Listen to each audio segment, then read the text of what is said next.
avez-vous envie de vous régaler avec nous d'un délicieux mets au fromage? Bonjour les amis, comment allez-vous? Chez nous, tout va bien. Alors nous vous proposons aujourd'hui la recette du ramequin au fromage à la fribourgeoise. Ce sera bien évidemment une recette sans gluten, mais que vous pouvez évidemment adapter si vous avez l'habitude d'en consommer. Alors, pour 3 à 4 personnes, il me faut 6 tranches de pain toast, donc pour moi du pain toast sans gluten, voilà. Environ 600 g de fromage, on va mélanger gruyère et vacherin. 4 œufs, 3 décis de lait, du sel, du poivre, de la muscade.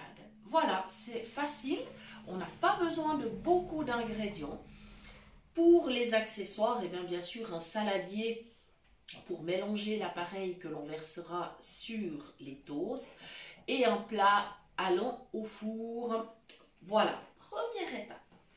Mes petits pains toast, alors ils ont un petit peu séché parce que ça fait depuis hier que le paquet est ouvert, donc c'est une bonne occasion de les utiliser et de ne pas les perdre. Donc tout simplement, je les casse parce que ça sera beaucoup plus facile à servir et à manger quand ils sont cassés. Et comme j'ai un plat rond, c'est aussi plus simple parce que je peux en mettre un petit peu plus. Tandis que si je pose simplement mes tranches, je pense que maximum j'arriverai à en mettre 2 et puis ça sera vraiment dommage. Voilà, on va quand même faire un plat qui soit consistant. Voilà, donc vous aurez remarqué effectivement que j'utilise des fromages typiquement fribourgeois, vacherin et gruyère, mais rien ne vous empêche bien sûr d'utiliser les fromages de votre région. J'imagine que nos amis valaisans auront très envie de cuisiner cette recette avec du fromage à raclette, probablement. Ils auront bien raison, hein, parce que c'est très bon. Voilà, maintenant en France, selon la région où vous habitez, vous allez toujours trouver un fromage qui fond. Alors je sais que dans certaines régions vous trouvez du gruyère, sinon vous trouvez de l'emmental, peut-être dans le Jura vous mettrez du comté. Il y a plusieurs possibilités. Du moment que le fromage fond, il n'y a pas de souci, vous pouvez faire la recette. Voilà. Je ne l'ai jamais testé avec du brie, mais je pense que c'est tout à fait faisable. Des fromages à croûte fleurie doivent pouvoir convenir. Et moi, j'ai mis suffisamment de pain. Je ne vais pas en ajouter plus. Donc, en fait, j'ai utilisé que 4 tranches. Voilà, parce que là, franchement, si je mets plus, ça va faire trop, ça va tout déborder. Voilà. Donc, j'attrape maintenant mes morceaux de fromage. Alors, pour gagner du temps, j'avais bien évidemment ôté les couennes. Voilà, et je fais des petites lamelles maintenant que je répartis sur mon pain. Tout simplement. Voilà. Des lamelles, des petits morceaux. De toute façon, dans le four, ça va fondre. Il n'y aura pas de souci. Et j'accompagnerai ce plat d'une bonne salade. Je pense que je vais faire une salade de carottes. J'ai des petites carottes dans le frigo. Voilà, ça conviendra très bien. La petite salade en entrée, le ramequin ensuite. Donc, j'ai toujours à répartir mes morceaux. Voilà, je vais prendre celui-là. Là maintenant, je suis passée aux gruyères. Voilà, on va en mettre suffisamment. Alors après, bon, les quantités, ça dépend de votre faim et de votre gourmandise.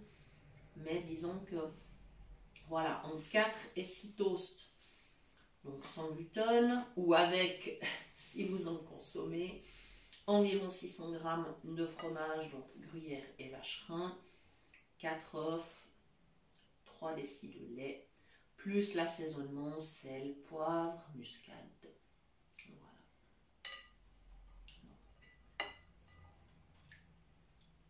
J'en mette assez. On va faire une mini pause pendant que je continue à couper le fromage parce que je ne veux pas abuser de votre temps. À tout de suite. Nous revoilà. Alors, le fromage est réparti sur le pain.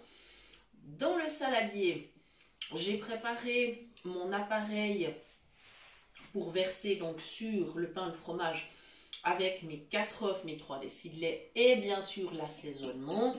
Je vais bien sûr poivrer à nouveau à table au moment de servir. Parce que c'est vrai que c'est là que le poivre fraîchement moulu donne toute sa saveur. Et voilà. Mon appareil là, il est prêt. Je vais vite aller mettre la petite fourchette pour la vaisselle. Voilà, je vais me rincer les mains évidemment. Voilà. Et maintenant, on va dire que ça va être le passage le plus délicat. Ça va être de répartir mon lait et mes œufs sur mon ramequin. Alors, je vais essayer de ne pas trop me compliquer la vie. Je vais me positionner au milieu. Parce que de toute façon, pendant la cuisson, ça va se répartir uniformément et ça va se mélanger au fromage. Voilà, je verse. Il ne me restera plus qu'à enfourner à 200 degrés. On va dire 25 minutes, peut-être 30. Il faut que ça soit bien gratiné. C'est très important. Voilà. Voilà, mais il me reste à vous remercier d'avoir suivi cette recette. Je vous rappelle bien sûr que vous pouvez toujours nous écrire sur le mail de la chaîne cuisinepratique@mail.ch. Nous vous répondrons avec plaisir dans les 2 à 3 jours qui suivent l'envoi de votre mail. Vous pouvez également nous retrouver sur Facebook, sur la page qui porte le même nom que la chaîne, c'est-à-dire Cuisine Pratique pour les non-voyants. Voilà, nous vous souhaitons une belle journée, un bon appétit et nous vous disons à très bientôt pour de nouvelles idées cuisine.